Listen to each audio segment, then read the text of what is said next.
Hello, I'm Paul Beckwith, and what I'm showing you is a region of northwest Greenland called Hiawatha Glacier. You can see the box outlining that region, and that's expanded in these other images. So what you see this glacier, and it's sitting on top of a massive impact crater that's 31 kilometers in diameter, and it's I don't know, 700-800 meters deep, and there's a rim around the edge of it, and there's some drainage basins, and you can see the general outline in the ice. It's very smooth in this region. So the question is how old is this thing? Was there ice on Greenland when the meteor impacted? And from the water running off, it's extending, the ice is extending to about the red line. So it's extending just beyond the impact crater. And there's some channels underneath where there's runoff. And they measure fractured quartz. And in the drainage of the water underneath the glacier coming out the side, they can measure the geology of the little shards of rock, and it's clearly determined that the only way these things were formed was under high pressures and temperatures, which we would see with an impact. So it's believed that a 1.5 kilometer diameter iron-rich meteorite struck in this position. So the question is when did that happen? And so there's a very interesting project. It's called the Green Drill Project, where normally when you drill through ice sheets, you count the layers of the ice in ice cores to date things. But what this project is doing is it's drilling right through the ice, and it's extracting samples of bedrock and sediments and so on that are at the bottom of the ice. And by isotopic analysis, you can actually determine when the ice, when the ground in that region was exposed, when there was no ice in that region. So this is very important, because if we know the date when the ice left and when the ground was uncovered, we can look at the temperature records, the paleo records of temperature, and other things, and we can use that to understand how much ice loss we can expect in Greenland for a given temperature. So we can see what the stable ice condition would be for today's temperature, and for temperatures that we expect, say in the next, the next 50 years, 100 years, etc., to see how quickly it will take for the ice to melt off the Greenland shelf, which of course, is very important for sea level rise, for example. So this is a very interesting line of work, and I'm going to talk about this paper, about the impact crater, but more generally about the work that's being done in this project. So this paper came out, or this article came out a couple of years ago about introducing the project, and then I'll talk about the Hiawatha crater, where one of the sites is, and I'll also talk about some recent data from this last summer, where they've extracted more bedrock from under the ice, which is still to be analyzed, which will then determine when the ice was not on Greenland, when it all melted out. So Greenland drilling campaign aims for bedrock to trace the ice sheet's last disappearance. Okay, and also to date the controversial Hiawatha impact crater. Some people say that's the crater site that meteor impact was caused the Younger Dryas period. Other people say it's like 140,000 years old. Other people think it's more like 400,000 years old. We don't know at the moment. Right now, melt from Greenland's ice sheet is responsible for about a quarter of global sea level rise. This was as of a couple years ago. Okay, so of course, climate change, global warming has accelerated the melting of Greenland's ice sheet. It locks up enough water to raise global sea levels by 7 meters. So the research started on this project about 2021. It's a 5-year, $7 million project funded by the National Science Foundation in the US. It's the first large US ice drilling program in Greenland in more than 25 years. But unlike all of the other projects, the target is not the ice itself, the climate records in the ice, from the layers in the ice, but it's the rocks below the ice. Those rocks contain radioactive clocks, if you like, that show when the bedrock was last exposed to air. The whole bedrock is an archive. Geochemists can look at that rock and say when it was last covered by ice, or when it was last exposed to the air, not covered by ice. So the project is called Green Drill. Don't like the name, but that's what they chose. So it's just a question of getting these freaking samples under the ice. And then the geochemists can go to work on it, and they can get all kinds of information about the ice sheets above from the records in the rock. Okay, so Greenland already accounts for a quarter of global sea level rise. That share is growing. The island's north is a hot spot for melting. And so the drilling project could not only validate the near-term fears of ice loss, but also inform climate models that struggle to predict the long-term fate of the ice over Greenland and also over Antarctica. So as a bonus, this effort should shed light on the timing of the asteroid or comet impact that gouged the Hiawatha crater. So it's a 31-kilometer scar hidden under the ice, and it was created sometime within the past 3 million years. Some scientists think the event was recent and the trigger of a bout of global cooling 13,000 years ago, known as the Younger Dryas. This is very controversial material and claims right now. The Green Drill researchers aren't drilling into the crater itself, but one of its 4 sites. So there's 4 sites that they're looking at on Greenland. One of them is just 20 kilometers to the west of the impact crater.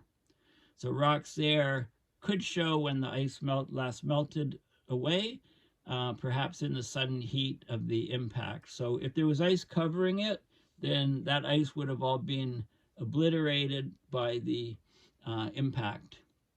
But any impact ejecta recovered in the rock could be sifted for minerals like zircons, etc., and they offer precise dates as to when they were found.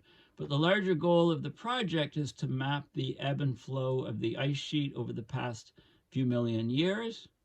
The last major effort, the Greenland Ice Sheet Project, GISP-2, it cored 2 kilometers of ice on its way to hitting bedrock in 1993. So the Green Drill project is through ice that is nowhere near as deep. Okay, so each of the 4 sites will have drilled 3 holes in a transect running towards the shore. One is through 300 meters of ice. One closer to the shore is 100 meters of ice. And one of the drilling sites is on exposed rock near the ice's edge. Okay, so they're collecting all that data at 4 different sites. So here's where they're looking at. This is Greenland here, and this is just 2, Greenland Ice Sheet Project 2. They've drilled the points where the ice is thickest, end grip, Neem, there's all these different sites. So the red ones are the new drilling sites. Okay, they're the sites close to the edge. The ice is not that thick, 300 meters thick, 300 to 600 meters thick. And then they drill 50 meters where it's 100 meters thick, and then they drill where it's just open rock. So the history of the ice is written in the rocks that it covers. So cosmic rays create trace amounts of radioactive isotopes when they strike exposed rock and soil. The ice blocks these cosmic rays, so the resulting radioactive decay of these rocks, of these isotopes in these rocks, it provides a clock for when the ground last saw light, when there was no ice covering it. So there were rocks used from the bottom. There were some rocks obtained from the bottom of the GISP-2 site, and they showed that ice covering that site melted sometime in the past million years. So sometime in the past million years, there was no ice at all on most of Greenland, even in the thickest spots where the ice is thickest. And this is contrary to prevailing beliefs before that the ice sheet had been stable for several million years. Okay, so they did preliminary work also on getting dirt at the bottom of another core in northwest Greenland, Camp Century. And it seemed to support the finding from GISP-2. So they thought, well, wait a minute, we've got to look closely. So this is when they set up this GreenIce drilling project to get bedrock and sediments from underneath the ice, not study the ice, but study the bedrock underneath. So this is a novel project. Okay, so there's two prime suspects for when the ice sheet could have last collapsed. One of them is the warm period 420,000 years ago, an interglacial 420,000 years ago, and another one is just the last interglacial, the 140,000 year ago, the Eemian.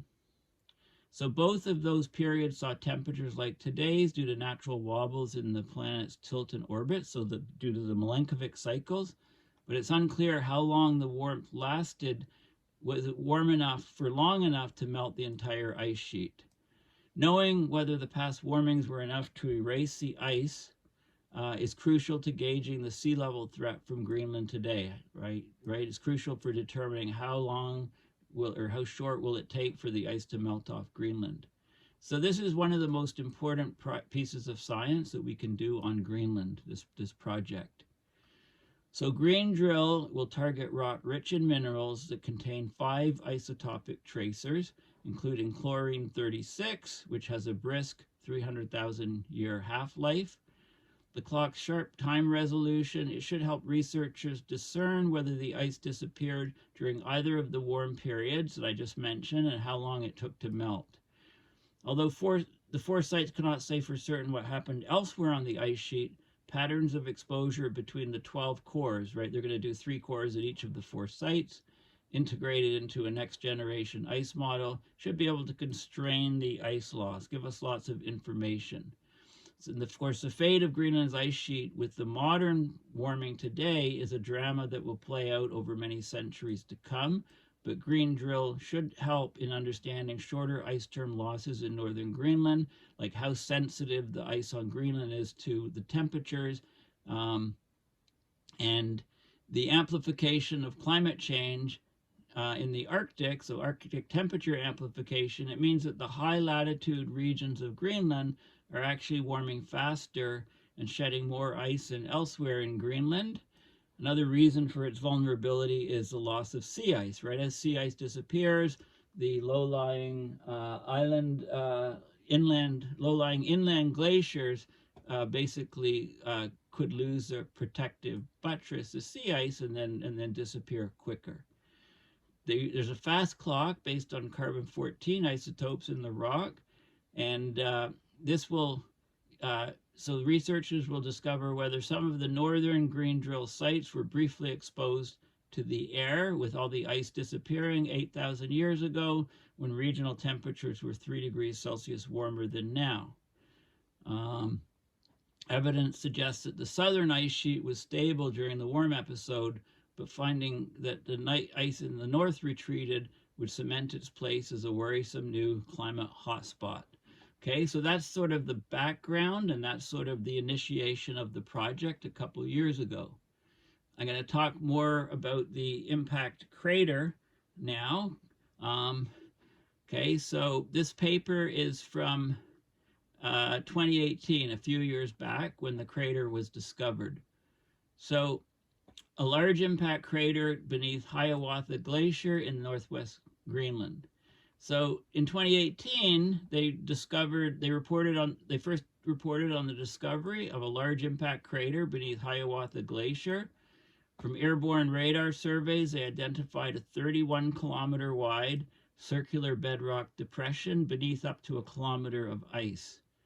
This depression has an elevated rim that cross-cuts these tributary subglacial channels. There's a central uplift that is actively being eroded by the ice, ground to pulverized by ice movement. So they've identified these structures within the Precambrian bedrock along the ice margin. They look at the glaciofluvial sediment, so sediment running out from under the glacier in rivers draining the crater, and it contains shocked quartz and other impact-related grains. These materials can only be produced by an impact. They've done analysis of the sediment, and they found that the impactor was a fractionated iron asteroid. It must have been more than a kilometer wide. They think 1.5 kilometers wide to produce the crater. Okay, so 1.5 kilometer wide, hitting, 20 kilometers a second at some sort of angle. It created a 20-kilometer diameter crater that was 7 kilometers deep. And of course, that was unstable. So the edges of that 20-kilometer crater collapsed inward to, another 10 kilometers of rock all around the edge collapsed inward. And you ended up with a 31-kilometer diameter crater, almost a kilometer deep, something like 800 meters deep. The age of the impact crater is unknown, but from the geological and geophysical evidence, it's unlikely to predate the Pleistocene. So it was in the last few million years, basically. So let's have a look at some of the images. Okay, so this shows you, this is Greenland here. This is the region we're looking at. This is the Nares Strait. And what you can see here, look at this. It looks like a breast with a nipple here. Okay, that's what that's what it looks like. Here you go. Okay, so you're looking at this, you can't miss it. Okay, this is what you see. This is the region. Thule Air Base is here, very, very important air base. And you can see there's an active drainage path through here. This is the surface velocity of the glacier, red being greater than 40 meters a year. Okay, this is looking down at the ice, the glacier, and you can actually see the smoothed area here of the the crater. The ice is smooth here over the crater. You can see kind of ripples here. These are the two channels coming from it, here and here. This is a topography, and you can see the altitude 750 meters, height above the ellipsoid, which is the sea level. So you can see down here, it's about a 700 to 800 meter depth crater, 31 kilometers wide. Okay, so it's fascinating stuff. They did the mineralogy. These are some of the rocks that they've uncovered, probably from the sediments. This is from the glaciofluvial sediment samples. Okay, so these are the little shards of rock, and you can see under cross polarizers how the crystal structure is. And these are materials that are only formed from very high pressures and temperatures from an asteroid or comet impact. Okay, so they did the crystallography. This is another sample here. You can see the different shocked quartz structures, which are indications of a meteor strike. Okay, this is showing they did some spectroscopy of the glassy matrix of some of the grains, and they identified different bands: mica, carbon, organic, CH, OH, mica. Okay, so different bands, and these spectra they could, with a combination of the crystallology, the crystal analysis, the light analysis, the Raman spectra analysis, they know conclusively that this is an impact. And, you know, you can obviously see it's an impact. So they did a couple transects from, this is A, going from the edge of the ice onto the ice. Okay, ice is flowing out this way, so it's flowing this way. And you can see the structure within the ice, the different bands and layers and so on.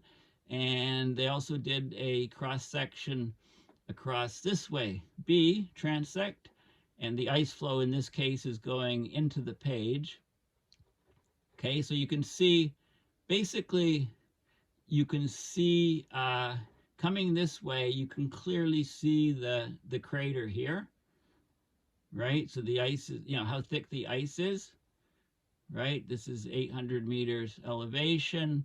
Down at the bottom here, it's something like 300 meters, so it's more like half a kilometer thick. Down here, you get the rims of the crater. And then across this transect A, you can see there's a crater rim here, and it comes back down here, and it goes off. You don't see the rim on the other side. I think the transect is going up one of those fluvial streams. That's why you don't see the rim over here. Okay, you can see, you know, other images of the ice where you can see different, like, okay, so this is a central uplift point. So this is, you know, they took sections. So E here, this is E and D and F and G. Those are these images here. Okay, so in E, for example, you can see, you know, rock that is uplifted, but the ice is moving and pieces of rock are breaking off and are entrained in the ice.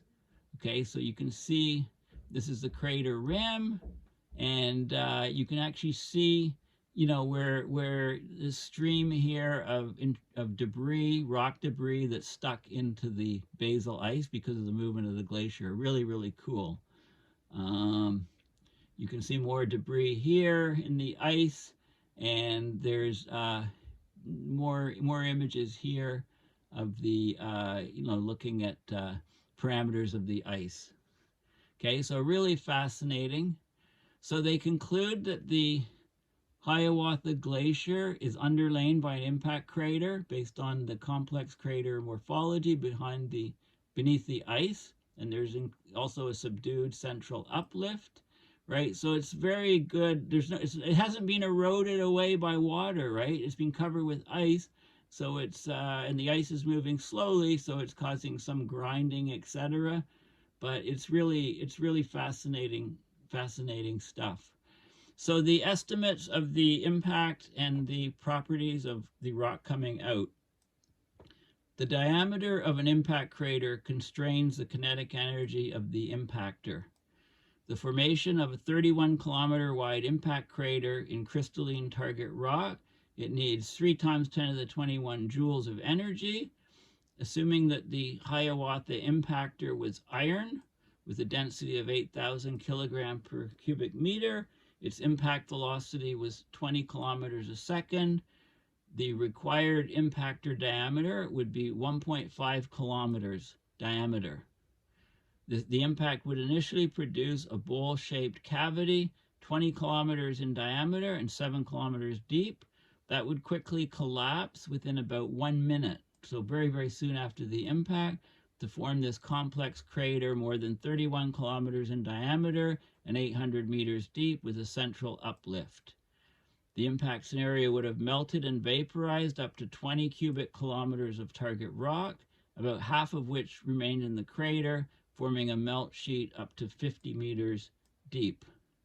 No ejecta has yet been identified in either Greenland's rock or ice records. If no ice was present at the time of a high-angle impact greater than 45 degrees, then the symmetric ejecta layer would be about 200 meters thick at the rim, thinning to less than 20 meters, 30 kilometers from the rim.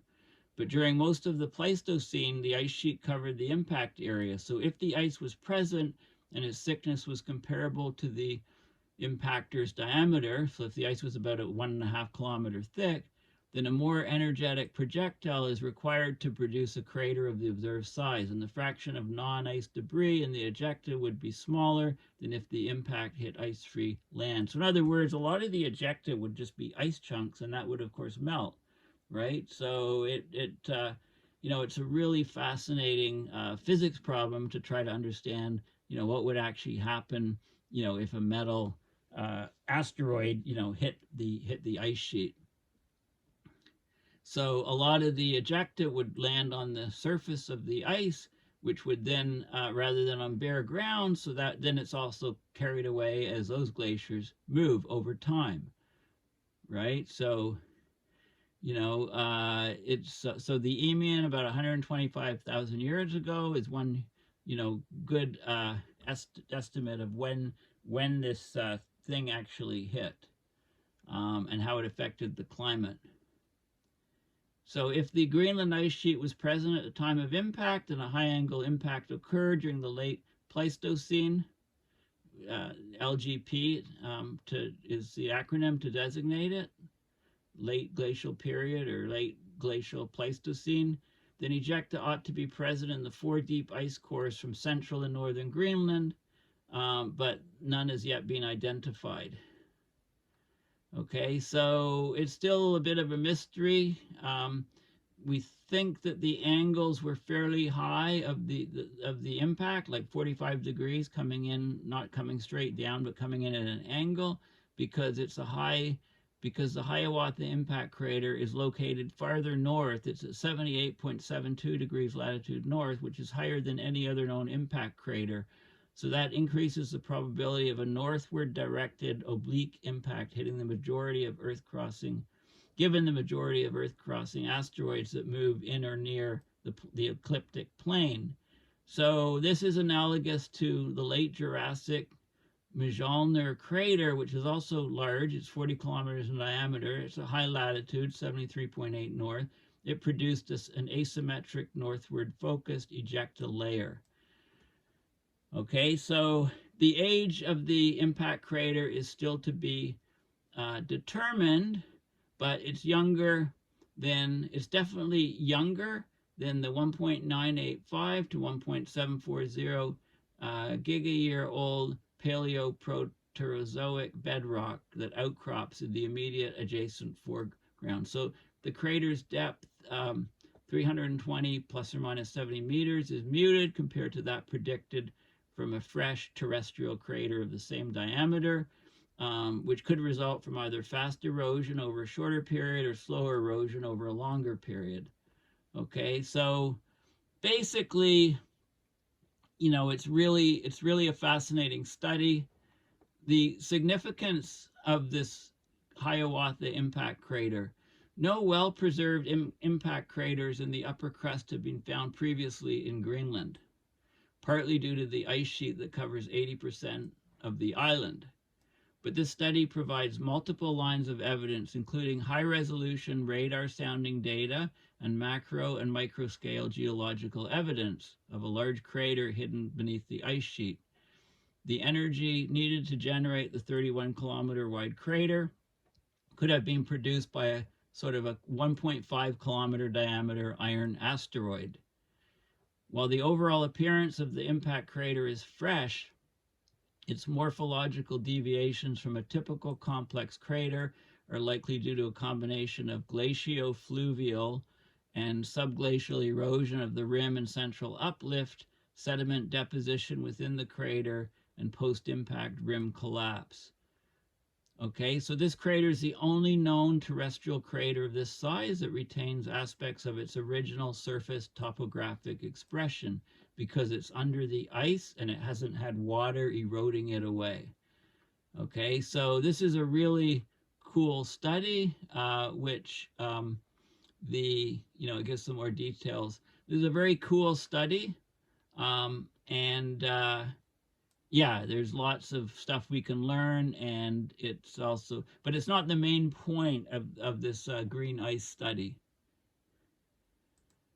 Okay. Okay. Let's see. I wanted to do this paper there's also additional material and data. So if you go to, it's open source. There's supplementary materials where there's files that you can download, Excel spreadsheets, etc., with all of the data on what they've done for this study. So it's really fascinating. Of course, the Pleistocene is from about 2.58 million years to 11,700 years ago. So we know it happened in this period from the age of the rocks. This is Google Earth. So this is what you can see on Google Earth.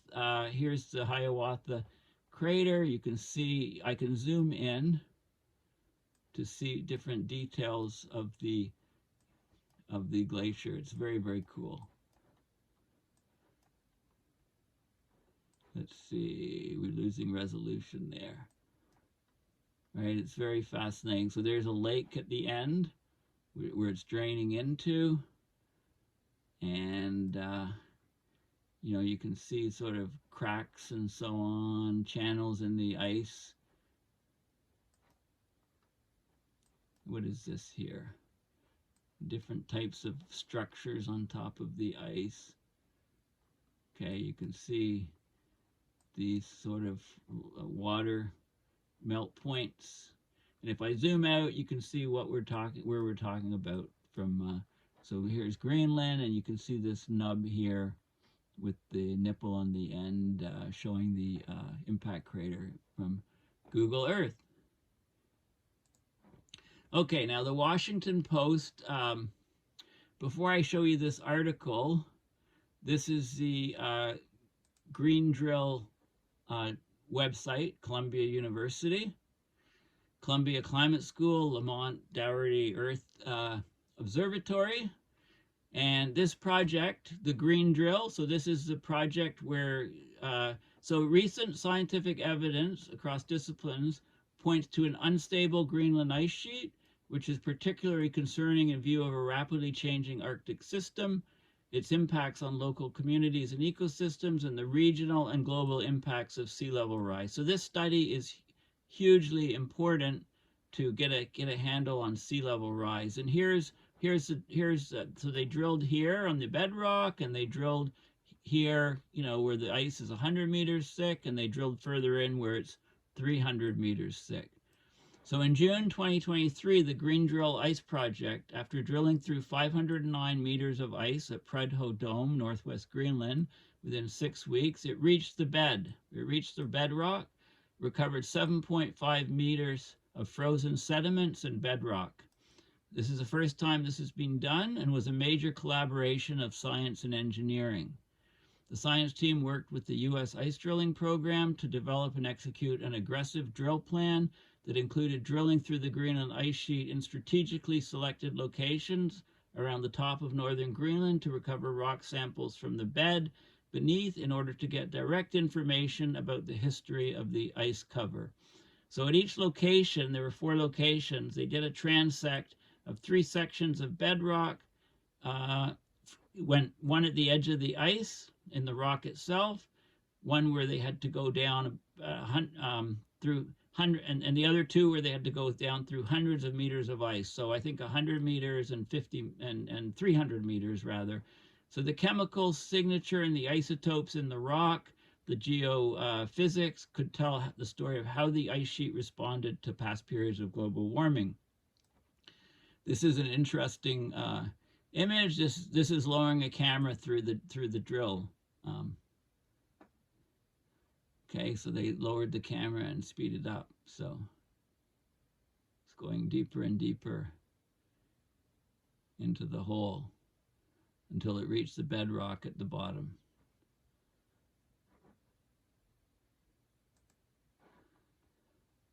Okay, so they collected this video clip in the spring of 2023 as they drilled through the ice at the Predho Dome site to reach the bedrock below.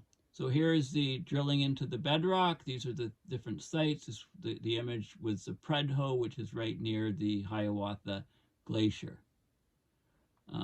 They talk about, so the Green Drill project is a revolutionary project designed to test the sensitivity of the northern Greenland ice sheet to answer critical questions like How vulnerable is the ice sheet to our warming climate today? What area of the ice sheet is most vulnerable, contributing the first few centimeters of sea level rise? When would we expect the ice to leave this region, given the warming that we have? Okay, so this is a transect. Here's the ice at the edge of the sheet, the ocean over here. So they drill into the bedrock. They drill in through 100 meters of ice into the bedrock and through 300 to 600 meters of ice into the bedrock. Okay, there is when they started the project in December 22, there was a meeting at the American Geophysical Union. You can watch this video to get more information about it. So this is the Green Drill website. Now, really interesting Washington Post article, so I want to quickly go over this. So it's like a quest to get through the ice into the bedrock. So scientists went to Greenland on an unprecedented mission to drill for rocks that would reveal the fate of the fast melting ice sheet. Okay, so this is a field camp 828 miles above the Arctic Circle, various tents. These are sleeping tents. I think this is a cooking tent or something, or community tents. So there was, as they were drilling down, there was a sudden crack in the ice, and that threatened to doom their experiment. It imperiled their plan to predict just how devastating sea level rise would be. And this is a drilling tent here, the drilling tent with equipment, various equipment on the edge. So this is the project leader, George Schaefer. For 21 days, he had endured howling winds, blistering cold. He sampled ice until his fingers went numb, shoveled snow, lived in a cramped yellow tent, bathroom a hole in the ground. But the experiment was an unprecedented effort to drill through more than 1,600 feet of ice, 500 odd meters, and uncover the bedrock below. And the project almost failed. They almost ran out of time, because a thin, dark fracture appeared deep in the ice. And so it made it impossible for them to drill, because they would inject drill fluid down through the edge between, and it would clear up the ice that they drilled, like the shavings of the ice that they drilled, and send it up through the hollow pipe up to the surface to get it out of the hole. But because of the fracture, they couldn't get fluid pressure, and basically the drill basically jammed up. Okay, so that almost stopped the project. And then Schaefer had to leave because there was a family emergency, so his team was left on the ice to continue while he went back to New York. Okay, so this is an image here of the edge of the Greenland ice sheet, June 1st, 2023. Right, so you can just see the bedrock over here, the ice sheet. This is on top of the ice sheet, probably from a drone, shot from a drone, and you can see sort of the landscape there. There's lots of good images here. They used helicopters to move supplies to the camp. The drilling expedition was only the third time in history that researchers had tried to extract rock from deep beneath Greenland's ice. They have less material from under the ice sheet than they do from the surface of the moon. But the uncharted landscape underneath the ice is the key to understanding Greenland's past and to forecasting the future of the warming Earth.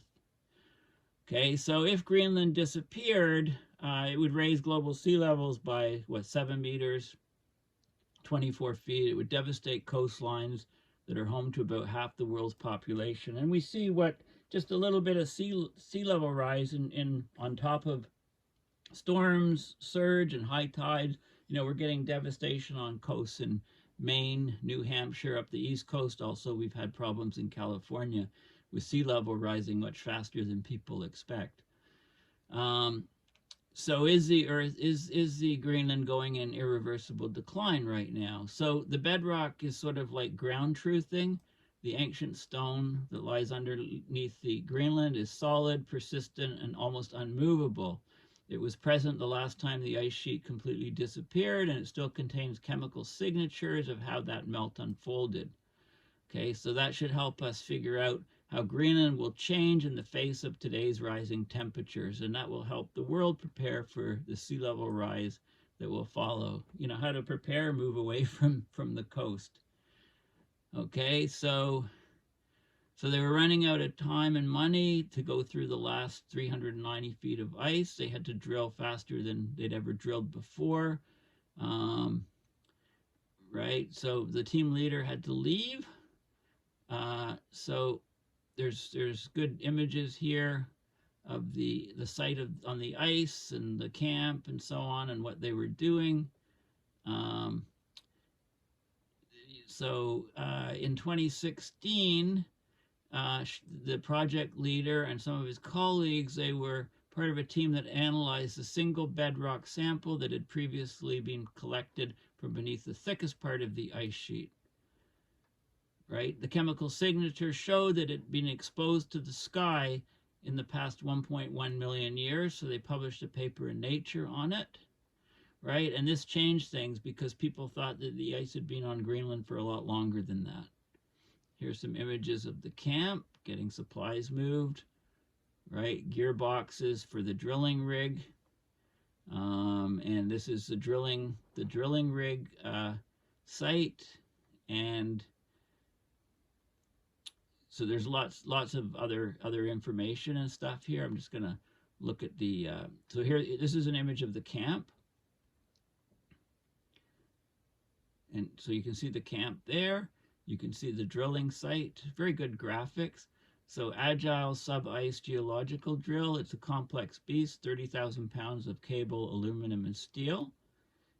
Right, so you can see, so every component had to be assembled on the ice, from the towering mast to the diesel engines to the system of hydraulic pumps that caused the hollow drill rod to turn. So here it is cutting and going down into the ice. So in the first stage of drilling, the ice was permeable. It was easy to drill through. Engineers drilled a wider pilot hole that could be fitted with an aluminum casing to seal the hole. Okay, so, and then it would go down deeper and deeper. And then it reached solid ice. The drill bit was replaced by one that had 3 angled blades that shaved the ice as it spun. Okay, so you can see the bottom of the drill shaving off the ice. If allowed to remain in the borehole, the chips of shaved ice would accumulate and trap the drill bit. So the drillers pumped the pressurized fluid called isopar down the side of the hole until it pushed the went up and it pushed the chips up through the center of the hollow drill rod and then up to the surface and out. Right, so so the drill wouldn't bind in the ice. Okay, so you can see the ice chips being pushed up by the fluid. So they had to go more than 1,600 feet through the bedrock and collect to the bottom to collect the rock samples. So this is by scale, drilling tiny, huge hole through the ice to the bedrock below, and then change the drill to one that could drill right through the bedrock. So this is a state-of-the-art drilling machine. Older drills would take years to cut through 1,600 feet of ice, but they did this in a matter of weeks with their new drill. It's one of the few drills in the world that could extract bedrock from deep under an ice sheet. It had only been used successfully once before in Antarctica, never in Greenland. Okay, well, what could go wrong? Okay, well, let's go down. And they talk about the isotopes in the rocks and how you can tell how old things are. This is the project leader. Okay, so they ran into problems. Well, they talk about you know, the work on the ice. Until the drillers hit bedrock, the scientists, their task was to collect the ice chips, pushed up by the isopar drilling fluid, and to analyze them for clues on the temperature history of Greenland, like by analyzing the dirt and rocks that were in the ice. And there was an ice camp that was closer to the ice sheet where another team was doing it, right? And they analyzed as many as 6 different cosmogenic nuclides. So these are elements in the ice, in the bedrock rather, that are caused by cosmic rays when the bedrock was exposed, not covered by ice. So they looked at beryllium-10 and aluminum-26. So when cosmic rays hit a rock, the radioactive aluminum accumulates at a much faster rate than beryllium, yet aluminum-26 also decays faster once the rock has been covered up by ice. So they look at the ratio of aluminum to beryllium, and if the sample has relatively little aluminum-26 compared to beryllium-10, it suggests that site has been buried under ice for hundreds of thousands of years. If they found a high ratio of aluminum-26 to beryllium, it would mean the site has been ice-free in the more recent past. Okay, so they could get the exposure history of the rock at each drilling site. They could determine how much warming it previously took for the ice sheet to retreat the 15 miles between the two sites, which would give them a sense of how fast the whole ice sheet might disappear. So that's the whole objective of this project. So this is in the drilling tent here. Yeah, the Post has done an excellent job with this article and animations.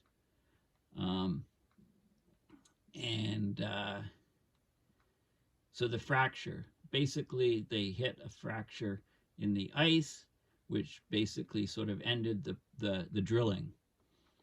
Okay, so something went wrong. For 3 weeks, they'd be making slow progress through the ice sheet, 1,300 feet down. Suddenly, the pressure in the borehole started to drop. So the isopar, which they injected down, it wasn't able to push the ice chips up through the drill rod because they feared the fluid, because the fluid was basically leaking through a crack in the hole.